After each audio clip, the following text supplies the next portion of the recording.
बोलिए सद्गुरु देव की जय।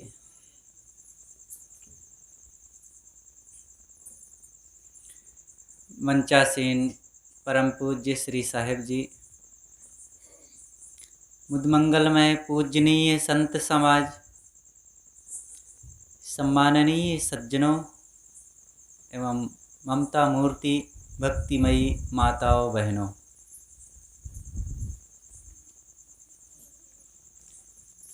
एक कथा आती है उपनिषद में। कथा से बहुत बड़ी प्रेरणा मिलती है। अब उसकी हकीकत में न जाएं कि कौन मिला कौन नहीं मिला, लेकिन उस कहानी से, उस प्रसंग से हमारे जीवन में जगने के लिए बहुत बड़ी प्रेरणा मिलती है। कहा जाता है एक बार आचार्य बृहस्पति के पास 3 प्रकार के लोग गए, देवता, दैत्य और मानव। 3 प्रकार के लोग थे। ये पूरा काल में ये अनेक इनकी प्रजातियां थी, जिन्हें दैत्य कहते हैं। दैत्य का मतलब वे बड़े बड़े दांत वाले, सींग वाले और विचित्र रूप रंग वाले नहीं होते थे। इन्हीं मनुष्यों में ही दैत्य होते थे, इन्हीं में ही देवता होते थे और इन्हीं में मनुष्य होते थे। तो ये 3 लोग गए और तीनों ने जिज्ञासा व्यक्त करते हुए आचार्य बृहस्पति से कहा कि भगवान, हमारे कल्याण के लिए हमें कुछ उपदेश सुनाइए। आचार्य बृहस्पति ने कहा कि ठीक है, आओ सब लोग बैठो और मैं सुनाता हूँ। तीनों आकर के बैठे। आचार्य बृहस्पति ने बहुत थोड़े में तीनों को उपदेश सुना दिया और कहा दा। बस एक शब्द कह दिया, दा। दा का पालन करो। और फिर पूछा, देवताओं से पूछा, तुम लोगों ने मेरे उपदेश के अर्थ को समझा? उन्होंने अपने अनुसार मन में विचार किया और कहा, हाँ भगवान, हम समझ गए। क्या समझ गए? तो देवताओं ने कहा कि भगवान, हम लोग बहुत लंपट होते हैं, इंद्रिय लंपट, और आपने दा शब्द का उपदेश करके हमें बताया है कि दमन करो। दा से दमन। सब लोग ध्यान रखेंगे, बहुत महत्वपूर्ण प्रसंग है यह। तो देवताओं ने कहा कि भगवान, आपने जो उपदेश दिया है दा, तो वो बड़ा महत्वपूर्ण है। आपने हमारे लिए कहा कि इंद्रियों का दमन करो। आचार्य बृहस्पति ने कहा कि ठीक है, तुम समझ गए। दैत्यों से पूछा, क्या तुम लोगों ने मेरे उपदेश का अर्थ समझा? कहे, हाँ भगवान, हम भी समझ गए। क्या समझ गए? उन्होंने कहा, भगवान, हम लोग बहुत क्रूर हैं, हिंसा हत्या में हमारी प्रवृत्ति रहती है। तो आपने हमें उपदेश दिया है दया का, दया करो। आचार्य बृहस्पति ने कहा कि ठीक, तुम समझ गए। तो अंतिम में मनुष्यों से उन्होंने पूछा कि तुमने हमारे उपदेश का अर्थ समझा? मनुष्यों ने कहा, हाँ भगवान, हम भी समझ गए। क्या समझ गए? कहें, भगवान, हम मनुष्य लोग बड़े लोभी हैं, लोभी। और लोभी का काम क्या होता है? वो ला जानता है और दा नहीं जानता है। ला माने लेना और दा माने देना, वो लेना तो जानता है लेकिन देना नहीं जानता है। लेकिन आपने द शब्द का उपदेश करके हमें कहा है कि दान करो, दान करो। आदमी बहुत पकड़ने की आदत वाला हो गया है, और इसको अगर देने की बात आ जाए तो फिर हाथ पैर सूखने लगता है। देते दूसरों को वो देते देख करके भी घबरा जाता है कि कहीं मुझे न देना पड़ जाए। एक व्यक्ति था, अब वो कुआं में एक जगह उतर गया, थोड़ा सा गहरा कुआं था, और उतर गया, अब चढ़ नहीं पा रहा था। तो दूसरे व्यक्ति ने कहा कि हाथ दीजिए, हाथ दीजिए, मैं पकड़ के खींच लूं। वो हाथ देने के नाम पर वो घबरा गया, क्योंकि वो देना जानता नहीं था, तो हाथ नहीं दिया और चढ़ भी नहीं पा रहा था। तब ऊपर वाले व्यक्ति ने कहा, ले मेरा हाथ। तब तुरंत पकड़ लिया, अब वो खींच लिया, चढ़ाया। बात वही थी, हाथ देना और हाथ लेना, लेकिन जब उसने कहा कि हाथ दीजिए, तब वो हाथ नहीं दिया। अब जब इसने कह दिया कि ले मेरा हाथ, तो पकड़ लिया। तो ऐसा ये आदमी हो गया है। तो ये आचार्य बृहस्पति ने जो 3 लोगों को 3 प्रकार का उपदेश दिया, हम सबके लिए भी महत्वपूर्ण है। हम लोगों में भी तो ये तीनों स्वभाव के लोग हैं ना, कि नहीं है? हाँ। तो पहले वाले कौन थे? देवता लोग, देवता। तो देवता का मतलब ये नहीं होता है देवता बड़े अच्छे होते हैं। देखिए, हमारे यहाँ देवता शब्द बड़ा प्यारा है, और यहाँ कोई अगर विचित्र रूप रंग वाला आ जाए तो लोग कहते हैं, अरे यार क्या दैत्य जैसे यहाँ खड़े हो गए। लेकिन फारस देश में जाइए, जहाँ पर ईरान के लोग, आर्यावर्त, या वहाँ कहा जाता है कि वे लोग सा को हा कहते थे, और वहाँ से हिंद की सभ्यता, हिंदुस्तान जो शब्द है वहीं से आया है। पश्चिम में सिंधु नदी, तो वे लोग सिंधु नदी को सिंधु नहीं कहते थे, हिंदू कहे, तो सा को हा कहते थे। आज वही सभ्यता आज भी है, जैसे सप्ताह को हफ्ता भी कहते हैं यहाँ ना, और भी कई शब्दों में सा को हा से प्रयोग किया जाता है। तो उन लोगों ने सिंध नदी को हिंद नदी कहा, और इस देश को हिंद देश कहा, हिंदुस्तान, हिंद देश। और यहाँ के रहने वालों को हिंदुस्तान में रहने वाला हिंदू। तो ये हमारी हिंदू कोई जाति नहीं होती है, और ये हिंदू कोई ऐसा, इसका कोई अर्थ नहीं है। बस ईरानियों ने हमें ये शब्द दिया और हमने इसे स्वीकार कर लिया। उन्होंने सिंध नदी को हिंद नदी कहा, इस देश को हिंद देश कहा, और इस देश में रहने वाले को हिंदुस्तानी कहा। इसीलिए जब यहाँ से भारत से कुछ मुसलमान ईरान गए, अरब देशों में गए, तब वहाँ के लोगों ने पूछा कि आप लोग कौन हैं? तो उन्होंने कहा कि हम मुसलमान हैं। उन्होंने कहा ठीक है, आप मुसलमान हैं, लेकिन आप हिंदू हैं ना? तब इन लोगों ने कहा नहीं नहीं, हम हिंदू नहीं, हम मुसलमान हैं। तब उन लोगों ने फिर कहा कि सो तो हम जानते हैं जनाब कि आप मुसलमान हैं, लेकिन आप हिंदू तो हैं ना?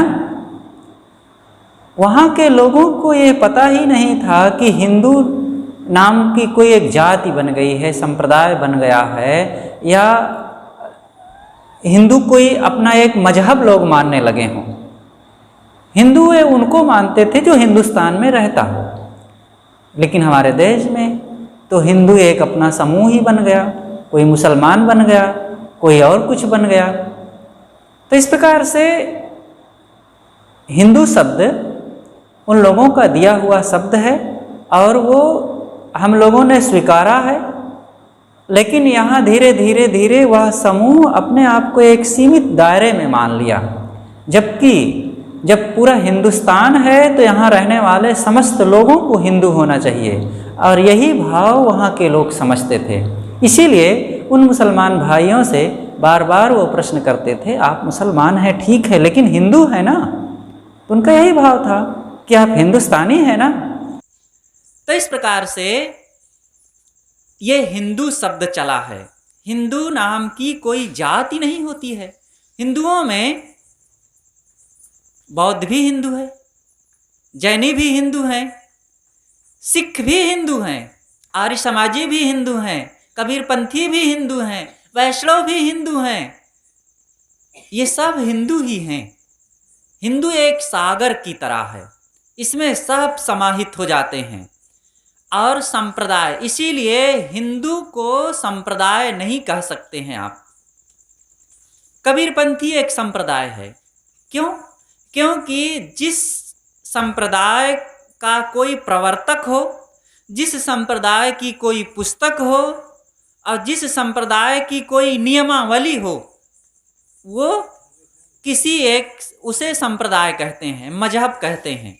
हिंदू कोई मजहब नहीं है, किसी एक व्यक्ति से नहीं चला है। इसमें कोई एक ग्रंथ नहीं है। जो राम को माने वो भी हिंदू, न माने वो भी हिंदू। कृष्ण को माने वो भी हिंदू, न माने वो भी हिंदू। बुद्ध को मानता है वो भी हिंदू, नहीं मानता है वो भी हिंदू। बौद्धिस्ट तो बाद में, वो तो ठीक है अलग से हो गए, लेकिन बौद्धिस्ट होकर के भी वे हिंदू ही हैं। इसी प्रकार भगवान को माने वो भी हिंदू और न माने वो भी हिंदू। अब ब्रह्मा विष्णु महेश को माने वो भी हिंदू, न माने वो भी हिंदू।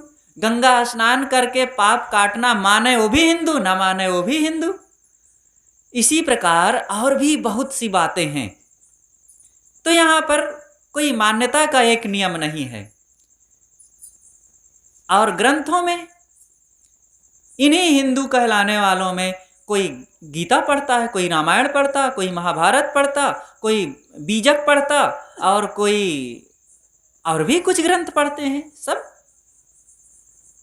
तो इस प्रकार से यहाँ का कोई एक प्रेरक नहीं है, प्रवर्तक नहीं है। जैसे कबीर पंथ में सदगुरु कबीर पंथ के प्रवर्तक माने जाते हैं। यद्यपि उन्होंने ये पंथ का निर्धारण नहीं किया, किंतु एक बहुत बड़ा समाज जिनके पीछे चल पड़ा, अब उस समाज को कबीरपंथी कह दिया गया, क्योंकि वो कबीर विचारों के फॉलोअर हैं, उसके पक्षधर हैं, उस नियम और उस तरीके से चलते हैं, उनके बताए हुए विचारों के अनुसार चलते हैं, वो कबीरपंथी हो गए। जो बुद्ध के बताए हुए नियम और उनके तौर तरीकों से चलते हैं वो बौद्धिस्ट हो गए। जो महावीर स्वामी के अनुसार चलते हैं वो जैनी हो गए। इसी प्रकार जो आर्य समाजी स्वामी विवेकानंद, स्वामी दयानंद सरस्वती के नियम तौर तरीके के आधार पर चलने लगे, वो आर्य समाजी हो गए। तो यहाँ पर ये अलग अलग सब चीजें हुई। तो ये हिंदू शब्द कोई संप्रदाय नहीं है।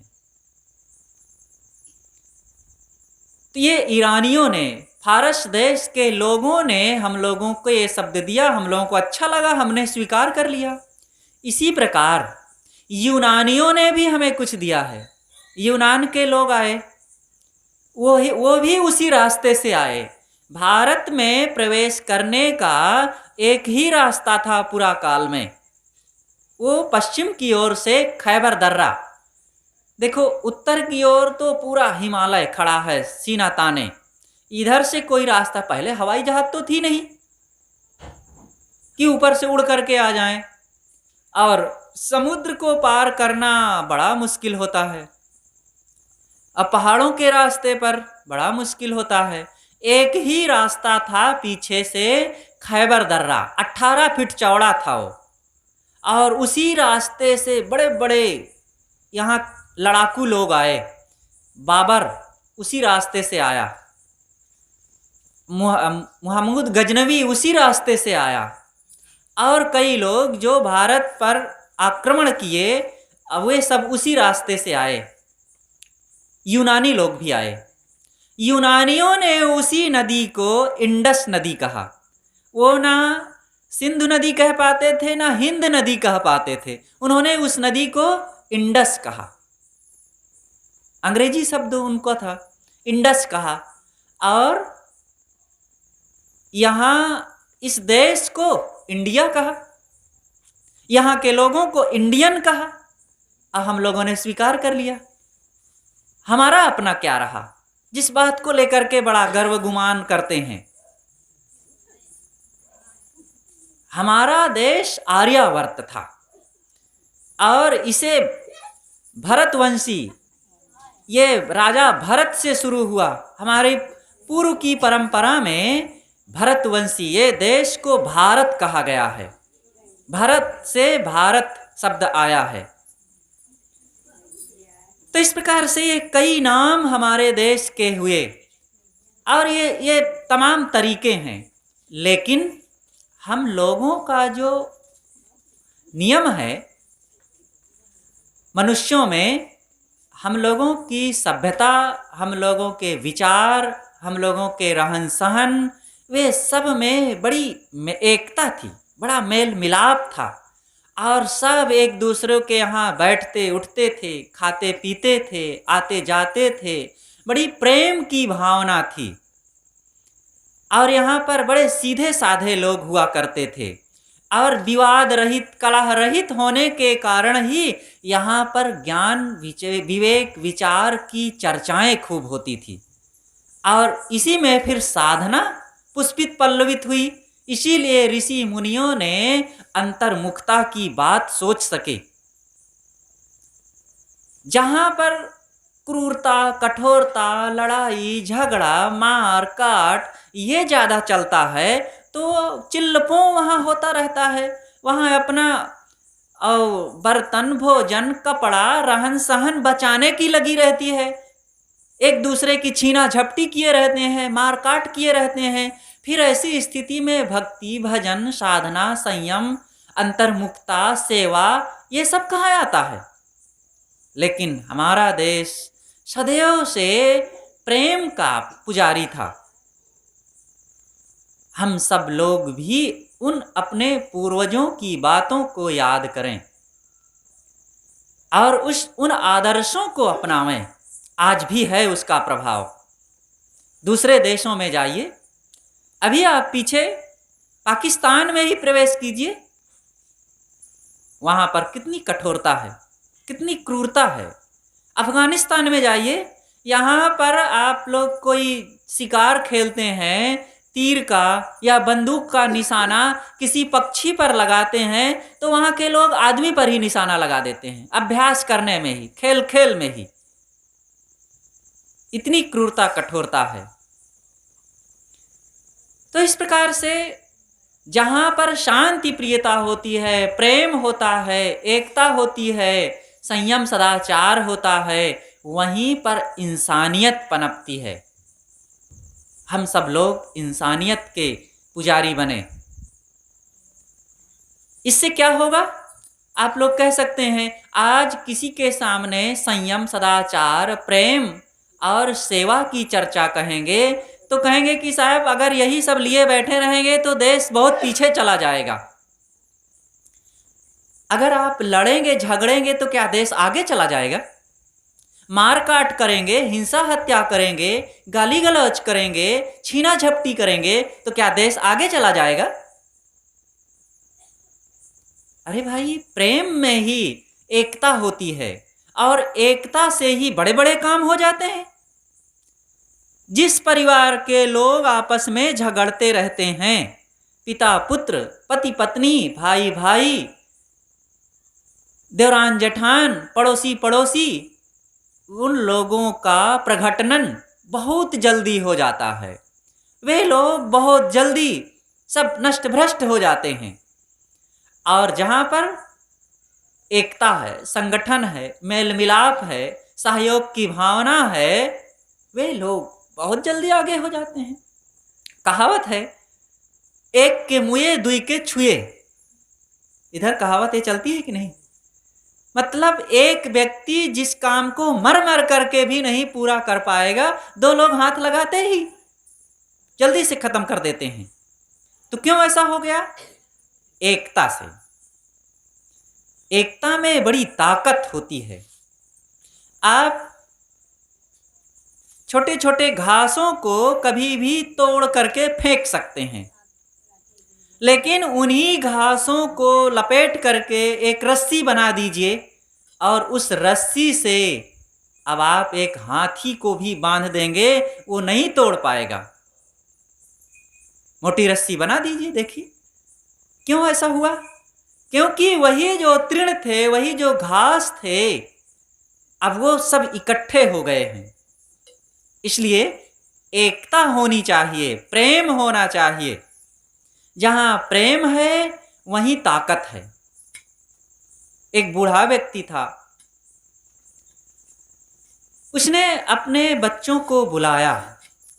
वो अंतिम सांसें गिन रहा था। उन्होंने सोचा कि मैं अपने बच्चों को अंतिम में कुछ सीख देता जाऊं। उन्होंने अपने बेटों को बुलाया और कहा कि बेटा देखो, मेरे मुख में दांत हैं कि नहीं? तो बच्चे आए, उंगली डाल डाल करके मुख में देखे, ऐसे तो कोई दांत ना दिखा। उंगली डाल करके टटोले, तब भी कोई दांत का पता ना चला। तो बच्चों ने कहा कि पिताजी दांत नहीं है। तब उन्होंने कहा कि जीभ है कि नहीं मुख में? कि हाँ जीभ है। तो पिता ने पूछा कि ये बताओ, दांत कब आते हैं? जन्म से दांत आते हैं कि जन्म के बाद आते हैं? जन्म के बहुत दिन बाद दांत आते हैं। और जब दांत आते हैं तब भी वे बहुत दुख देते हैं। देते हैं कि नहीं? जब दांत आते हैं तो बच्चे बहुत रोते हैं, उनको बुखार भी आ जाता है, उनको दस्त भी बहुत होने लगती है, बहुत कष्ट दे करके दांत आते हैं। और जब दांत जाते हैं तो तब भी बहुत कष्ट देते हैं। और जन्म के बाद आते हैं और बीचे में साथ छुड़ा के भाग जाते हैं ना। क्यों ऐसा हुआ? क्योंकि दांत कठोर हैं, कठोर हैं। तो उस बूढ़े व्यक्ति ने कहा कि बेटा कठोर मत बनना, सदैव नरम बन करके रहो, झुक करके रहना सीखो। जीभ कैसे होती है? जीभ कब आती है? जन्म के कितने दिन बाद जीभ आती है? जन्म के साथ साथ। वो हमारे शरीर का प्रथम हिस्सा है। शुरू से शरीर का निर्माण हुआ तो जीभ भी साथ में निर्मित हुई। जन्म से ही जीभ आई। और जाती कब है? शरीर के साथ ही जीभ जाती है। लेकिन देखो जीभ कितनी कोमल है, और कोमल होने से साथ साथ जीवन के हमारे रहती है। कोई चीज खाया जाता है तो खाने का स्वाद कौन लेता है? दांत की जीभ? जीभ लेती है। क्यों? क्योंकि वो कोमल है। इसी प्रकार कोई आनंद कोमल व्यक्ति ही पाता है, विनम्र व्यक्ति ही पाता है, जो माँ के साथ, पिता के साथ, बड़ों के साथ, संत गुरुजनों के प्रति विनम्र रहता है, झुक करके रहता है, मीठा बोलता है, वही तो जीवन का रस पाएगा। नहीं तो अकड़बाजी में, क्रोध में और अपने स्वभाव की कटुता में ही वो बेचारा जलता रहेगा, शांति कब पाएगा? इसलिए सदैव सरल और विनम्र बन करके रहना सीखें। तो पहली बात आचार्य बृहस्पति ने जो उपदेश दिया था कि देवताओं को कि दा, तो दा का मतलब दमन। हम भी दमन करना सीखें, इंद्रिय लंपट ना बने। इंद्रिय लंपटता क्या है? हमारे पास कितनी इंद्रियां हैं? 5 हैं। आंख, नाक, कान, जीभ, चाम। हर इंसान के पास 5 इंद्रियां होती हैं। इन बातों को खूब समझना और मनन करना, याद करना चाहिए। रोज रोज हर समय इन्हीं इंद्रियों का उपयोग करते हैं और इन इंद्रियों से ही हम संसार को देखते हैं, संसार के प्राणी पदार्थों से जुड़ते हैं। लेकिन फिर भी कोई हमसे पूछ लेता है कि कितनी इंद्रियां हैं, तो बता नहीं पाते हैं। इंद्रियां क्या हैं, बता नहीं पाते हैं। यही सत्संग में यही चीजें सीखी जाती है। जब जानेंगे नहीं तो आप उसका संयम कैसे करेंगे, उसके प्रति सावधानी कैसे बरतेंगे। इसलिए ये जानने की बात जो होती है, काम की बातें जानना जरूरी है। जानने में कमी नहीं होती है लोगों के पास। आदमी तो इतना जानता है कि हद से ज्यादा, लेकिन उसका सारा जानना 2 कौड़ी का होता है। अब आप मेढक कितना वजन का होता है, सांप किस किस रंग के होते हैं, और चांद कितना बड़ा है, सूरज कितना गर्म देता है, आकाश में कितने तारे हैं, भेड़ के कितने बाल हैं, और इस गांव में कितने लोग हैं, उनकी रिश्तेदारियां कहाँ कहाँ हैं, किस किस घर में कितना लोग प्रेम से रहते हैं, कितना लड़ते झगड़ते हैं, ये सब जान करके क्या होगा। कौन कौन व्यक्ति क्या क्या करते हैं, क्या क्या खाना पसंद करते हैं, कौन मीठा ज़्यादा खाता, कौन नमकीन ज़्यादा खाता, ये सब जान के क्या होगा। यही तो दुनिया के लोग तमाम प्रपंच की बातें जानने के लिए दौड़ते भागते रहते हैं। हमारा जानना वह सार्थक है जिसको जान करके हमारे मन की पीड़ा मिट जाए। आइंस्टीन ने कहा है कि विद्यालय में तो बहुत लोग जाते हैं, लेकिन वो वैसे ही होता है जैसे सरोवर के पास 3 लोग गए। एक व्यक्ति तो गया, सरोवर को केवल देखा। एक व्यक्ति गया, सरोवर में केवल कुल्ला किया। और एक व्यक्ति गया, सरोवर का पानी पीकर तृप्त हो गया। ऐसे ही विद्यालय है। विद्यालय में कुछ लोग तो जाते हैं, बस कुछ थोड़ा मोड़ा पढ़ करके चले आए, और कुछ लोग वहाँ की भाषा शब्दावलियों को पढ़कर कुल्ला करते हैं, लोगों को बताने के लिए। वो कुल्ला करना है, अपनी बातें बघार बघार करके लोगों के सामने खूब वर्णन कर देते हैं और बड़ी बड़ी बातें खूब समझा देते हैं, व्याख्यान दे देते हैं। अपने जीवन में कुछ भी उनके बदलाव नहीं। शराब भी पीते, तंबाकू भी खाते, बीड़ी सिगरेट भी खाते पीते, अंडा मांस हिंसा हत्या में भी लगे हुए हैं। तो क्या हुआ उनकी विद्वता से। जैसे कोई कुल्ला कर दे तो कुल्ला करने से थोड़ा सा मुख साफ हो जाएगा, पेट को तृप्ति तो नहीं होगी ना।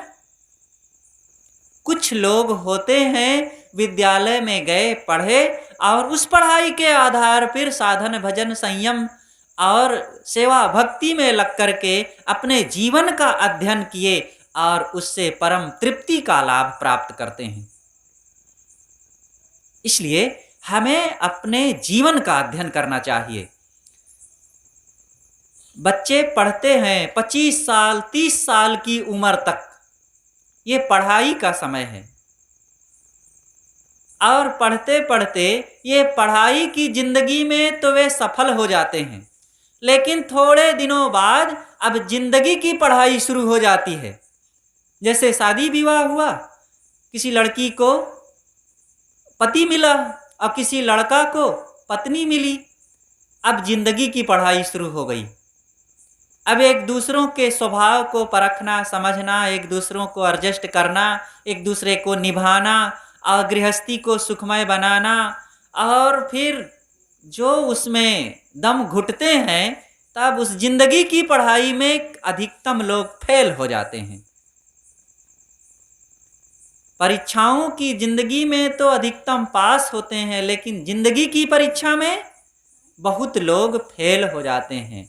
तो भाई जिंदगी की परीक्षा हमारी चलेगी और उसमें सफल होवें। सफल होने के लिए तरीके यही हैं कि सबसे पहले अपनी इंद्रियों को हम संयमित करें। कैसे संयमित करेंगे? आँख से अच्छा देखें, गलत तरफ देखने की चेष्टा ना करें, आँखों का संयम करें, कान का संयम करें, कान से संभल करके बातों को सुने। मुख से तो कोई चीज पाएंगे तब मुख में डालेंगे तब खाएंगे ना। आँख से तो दूर से ही आँख का आहार अंदर चला जाता है, देखे और अंदर गया। मुख में खाएंगे तब उसका प्रभाव शरीर को जाता है, अच्छा या बुराई के रूप में। अब आँख से दूर से देख लिए कि वो व्यक्ति चोरी कर रहा है, वो व्यक्ति हिंसा कर रहा है, वो व्यक्ति शराब पी रहा है, दूर से देखे, अब हम भी बस उसी कर्म करने के लिए उद्यत हो जाते हैं। तो देखते ही हमारे मन में दोष आ गए, विकार आ गए ना दूर से। ऐसे सुन करके भी, सुने पर्दे के आड़ से, घर के भीतर से भी किसी की आवाज सुन लिए और मन हमारा चंचल होने लग गया। उस कार्य को करने के लिए हमारे मन में लोभ, मोह, भय, चिंता शुरू हो जाती है। इसीलिए प्रकृति ने हमारे लिए 2 आंख 2 कान दिया है। और मुख कितने हैं? 1। ये शिक्षा दे रहे हैं कि बड़ी सावधानी पूर्वक 2 बात देख लो, बड़ी सावधानी पूर्वक 2 बात सुन लो, तब मुख से 1 बात बोलो। बिना सावधानी से बोले आपके जीवन में अशांति आ जाएगी, दोष आ जाएंगे, विवाद और कलह आ जाएगा। यही है लंपटता। इंद्रियों का असंयम ही लंपटता है। केवल नर को नारी की तरफ आकर्षण और नारी का नर की तरफ आकर्षण, जायज ना जायज, इतना ही लंपटता नहीं है। ये तो है महालंपटता। इसको भी घटा के रखना चाहिए जितना बन सके। पर स्त्री या पर पुरुष की तरफ कुदृष्टि करना, ये तो बहुत बुरा है। समाज ने व्यवस्था दिया है कि एक उम्र हो जाने के बाद नर नारी को विवाह के बंधन में बंध करके रहना चाहिए, क्योंकि सभी लोग यहाँ पर ब्रह्मचर्य का पालन करके जीवन नहीं बिता सकते हैं। तो नियम है कि विवाह करके रहें, किसी एक में मर्यादित रहें, तो ठीक है, उसमें बंध करके रहें। लेकिन विवाह के पश्चात भी इधर उधर करना और अपने मन आचरण को गिराना, ये कितना बुरा है।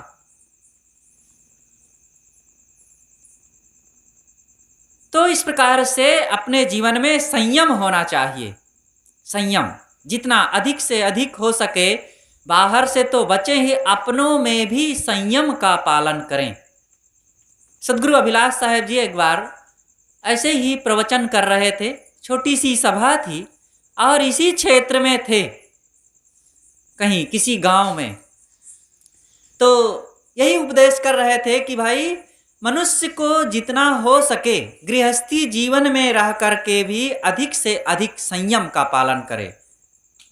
1-2 संतान हो जाने के बाद पूर्ण संयमी हो जाना चाहिए, पूर्ण ब्रह्मचर्य का पालन करना चाहिए। और बन सके कोई ऐसी भी हिम्मत कर सके कि अपने जीवन की शुरुआत से ही साधना में लग जाए, अति उत्तम है। तो एक लाला जी खड़े हो गए और उन्होंने कहा, महाराज आपकी बात मान लें और सब लोग अगर ऐसे ही ब्रह्मचर्य का पालन करने लग जाएं तो ये सृष्टि ही समाप्त हो जाएगी। बहुत जल्दी लोगों को सृष्टि की चिंता शुरू हो जाती है, सृष्टि बंद हो जाएगी। सृष्टि चलाने के लिए वे करते रहते हैं, तभी तो लंबी सृष्टि फैला लेते हैं। और वो सृष्टि में कौन फंसता है? आप खुद। सदगुरु कबीर ने एक जगह कहा है कि जिन यह सृष्टि बनाई, छाण पसार राम भज बौरे, भव सागर कठिनाई। कहें कबीर सुनो हो संतो, जिन यह सृष्टि बनाई, छाण पसार राम भज बौरे, भव सागर कठिनाई। अरे इस सृष्टि में जिसने बनाया वही तो फंसा। अपने से बना करके स्वयं लोग फंसते हैं। आप ही बर आपन गर बंधा, झूठा मोह काल को फंदा। अपने से रस्सी बनाए, अपने से ही गले में फंसा लिए। कैसे? मोह किए, और मोह के कारण अपने ही उन प्रिय मोह के पात्रों में वो पुत्र, पति, पत्नी, बेटी, बेटा और माने गए और प्राणी पदार्थ, उसमें मोह किए प्रिय मान करके, और फिर अब वही लोग हमारे गले की फांसी बन रहे हैं। उन्हीं से दर्द मिलता है, उन्हीं से धक्के मिलते हैं और उन्हीं से रुलाई आती है। हमें कौन सताता है?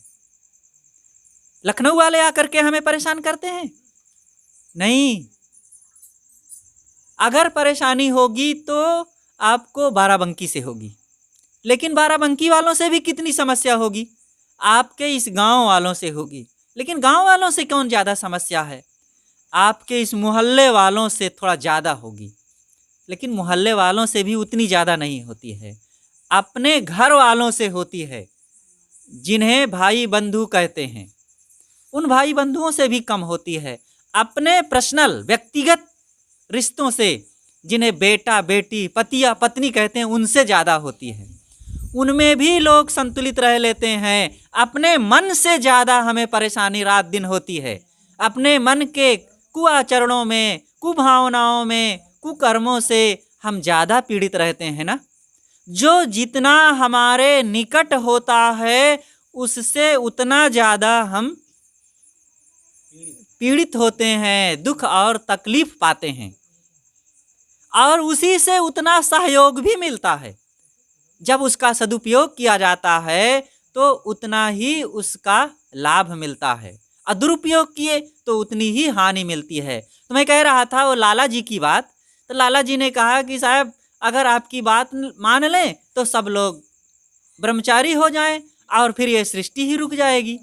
तो गुरुदेव जी ने कहा कि ऐसा करो कि तुम सबको ब्रह्मचारी बना दो, अगर सृष्टि रुकने लगेगी तो मैं आकाश से सृष्टि पैदा कर दूंगा। तो उन्होंने कहा महाराज आप ऐसा नहीं कर सकते। तो गुरुदेव जी ने कहा आप बना करके तो दिखाइए सबको ब्रह्मचारी। तब गुरुदेव जी ने कहा कि अच्छा तो सबको नहीं बना सकते पूरी दुनिया को, तो आप अपने जिला वालों को ब्रह्मचारी बना दीजिए। उन्होंने कहा महाराज मैं जिला वालों को अपने सबको नहीं बना सकता। तब गुरुदेव जी ने कहा अच्छा अपने गांव वालों को बना दीजिए। कहे महाराज गांव वालों को भी ब्रह्मचारी बना पाना बड़ा कठिन है। तो कहे कि आप अपने घर वालों को सबको ब्रह्मचारी बना दीजिए। तो कहे महाराज ये भी बड़ा कठिन है। तब गुरुदेव जी ने अंतिम में कहा अच्छा आप ब्रह्मचारी बन जाइए। तो वो भी मुख फैला के हंसने लगे। इसका मतलब वो भी नहीं बन सकते, और सृष्टि की चिंता हो गई है कि सृष्टि रुक जाएगी। भाई बनो, करो, जितना आप इसका संयम करेंगे उतना ही आप तन मन से, व्यवहार और परमार्थ से मजबूत बनेंगे, सुखी बनेंगे। तो देवताओं के लिए आचार्य बृहस्पति ने कहा कि दमन करो, दमन, अपनी इंद्रियों का, मन का दमन करो। मन में अन्यथा बात ना सोचो, इंद्रियों से अन्यथा कर्म ना करो। और दूसरी बात कौन थे दूसरे लोग? दैत्य। दैत्य, दैत्यों के लिए क्या उपदेश था? दा शब्द का उद्बोधन करके दया। दैत्यों का काम था हिंसा, हत्या, क्रूरता, कठोरता। हम लोगों में देवताओं जैसे लंपट हैं तो दैत्यों जैसे क्रूर कठोर भी तो लोग हैं। देख लीजिए अपने ही आसपास, अगल बगल, घर परिवार में, गांव मोहल्ले में जो लोग हिंसा करते हैं, बकरी मारते, मुर्गी मारते, भेड़ मारते, किसी जानवर मछली को मारते हैं, या आपस में लड़ते झगड़ते मार कूट करते हैं, वो दैत्य ही तो हैं।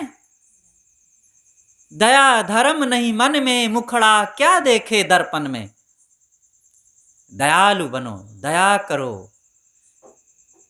सदगुरु कबीर ने कहा है जहां दया तहां धर्म है, जहां लोभ तहां पाप, और जहां क्रोध तहां काल है, जहां क्षमा तहां आप। तो पहली बात बताया गया कि दमन करें, और दूसरी बात बताया गया कि दया करो। हम सब लोग दयालु बने, जीवन को संयम, सदाचार, कल्याण की तरफ अगर ले जाना है, दुख निवृत्ति की ओर ले जाना है, तो प्रथम के बाद दूसरा सोपान है दयालु बनना। दयालु बने। हम चाहते क्या हैं आखिर? हम यही चाहते हैं ना कि हमें कोई ना मारे, हमें कोई ना सतावे, और हम तकलीफ में हो तो लोग आकर के हमारी सहायता करें, हम पर दया करें, यही तो हम चाहते हैं। तो हमें दूसरे प्राणियों पर भी यही बर्ताव करना चाहिए, यही हमारा कर्तव्य है, यही सबकी अंतरात्मा पुकारती है। इसके विपरीत जो काम करते हैं, हम अपनी अंतरात्मा का विरोध करते हैं। एक पाप तो ये हुआ कि अपनी अंतरात्मा का विरोध, और दूसरों के साथ जब हम हिंसा हत्या का व्यवहार करते हैं तो उन प्राणियों की भी अंतरात्मा का विरोध किए और उनको दुख दिए। कितना जघन्य अपराध हुआ ना। इसलिए इस अपराध से बचें। भारत सरकार ने तो ये कानून लगाया, दुनिया की सरकार ने ये कानून लगाया है कि जो मनुष्यों को मारता काटता है उसको थाना, जेल और पुलिस का दंड मिलता है, उसको सजा मिलती है। यहाँ तक कि कुछ जानवरों के लिए भी कानून है कि अमुक जानवर को मारोगे तो तुम्हें दंड मिलेगा। लेकिन अमुक जानवर के लिए का है, सबके लिए क्यों नहीं? सबके लिए होना चाहिए नित्यम। एक जगह उपनिषद में ये चर्चा आती है कि हमारी जो साधना है देश काल निरपेक्ष होना चाहिए, चाहे दया की हो, क्षमा की हो और निर्लोभता निर्मोहता की हो। जब हमारी साधना सब समय सब जगह और सभी मौसम सभी ऋतुओं के लिए हो जाएगी, तब वो हमारी शांति और कल्याण में सहायिका बनेगी। इसी प्रकार हम सब समय सभी प्राणियों के लिए दयालु बने। गाय की रक्षा करें, अच्छी बात है, लेकिन बकरी की भी तो रक्षा होनी चाहिए, मुर्गी की भी तो रक्षा होनी चाहिए, मछली की भी तो रक्षा होनी चाहिए। दया करें।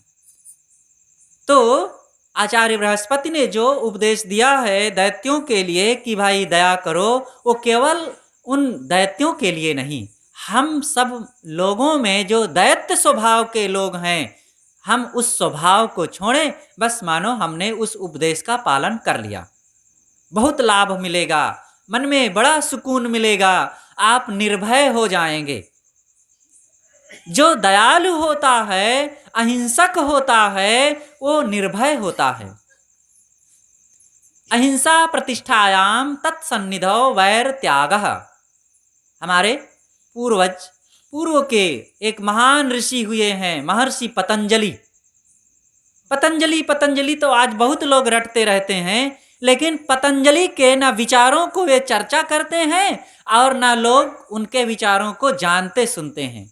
लेकिन महर्षि पतंजलि के जो विचार हैं वो बहुत ऊंचे विचार हैं। साधना के, दया और क्षमा के, प्रेम और करुणा के, एकता और संगठन के बहुत महत्वपूर्ण हैं। उन विचारों को कोई अपना करके तो देखे। तो आचार्य महर्षि पतंजलि जी कहते हैं कि अहिंसा प्रतिष्ठायाम तत्सन्निधौ वैर त्यागः। हमारे जीवन में जब अहिंसा की प्रतिष्ठा हो जाती है तो मानवेतर प्राणी भी हमसे हिंसा का व्यवहार करना छोड़ देते हैं। तो हम सब लोग अहिंसा का पालन करें, दयालु बने और क्षमा का व्यवहार करें। यही हमारे जीवन की सबसे बड़ी ये उपलब्धि है, सद्गुण है। इन सद्गुणों को अपना करके, इन दोषों को मिटा करके आत्म कल्याण का काम करना चाहिए। तो सद्गुरु कहते हैं कि जहाँ दया तहाँ धर्म है, जहाँ लोभ तहाँ पाप, जहाँ क्रोध तहाँ काल है, जहाँ क्षमा तहाँ आप। तीसरी बात रही कि दान। दा अक्षर का उपदेश आचार्य बृहस्पति ने कहा कि दान करो। सामान्य जो मनुष्य लोग होते हैं बड़ी लोभी प्रकृति के होते हैं, बस जोड़ जोड़ करके बटोरना और इकट्ठा करना ही उनकी आदत होती है। तो आचार्य बृहस्पति कहते हैं कि दान करो, दान, अपनी चीज़ों को, प्राप्त चीज़ों को हम सेवा में लगावें और उसका सदुपयोग करें। बस केवल बटोर-बटोर कर रखने की आदत जो होती है वो अच्छी नहीं है। इसलिए हम दान करें, सेवा करें और प्राप्त प्राणी पदार्थों का सदुपयोग करें। जोड़-जोड़ धन कीन एक ठौरे, खाए न खिलाए ले जाए कोई औरे। ये बहुत जोड़ने की बात अच्छी नहीं होती है। इसलिए दान करने की आदत होनी चाहिए। तो आप लोगों के बीच मैंने कुछ चर्चाएँ रखा कि हमें मानव जीवन ये बड़े सौभाग्य से जो मिला हुआ है, हम दयालु बने, क्षमालु बने और इन सद्गुणों को पालन करके मानव जीवन को सार्थक बनाएँ। तो अपनी बातें मैं आगे अब ना बढ़ा करके यहीं पर समाप्त करता हूँ। हमारे बीच पूज्य साहिब जी विराजमान हैं। आपसे मैं करबद्ध निवेदन करता हूँ कि हम सबको अपने कल्याणकारी विचारों से लाभान्वित करने की कृपा करें। बोलिए सद्गुरु देव की जय, सद्गुरु कबीर साहिब की जय साहिब।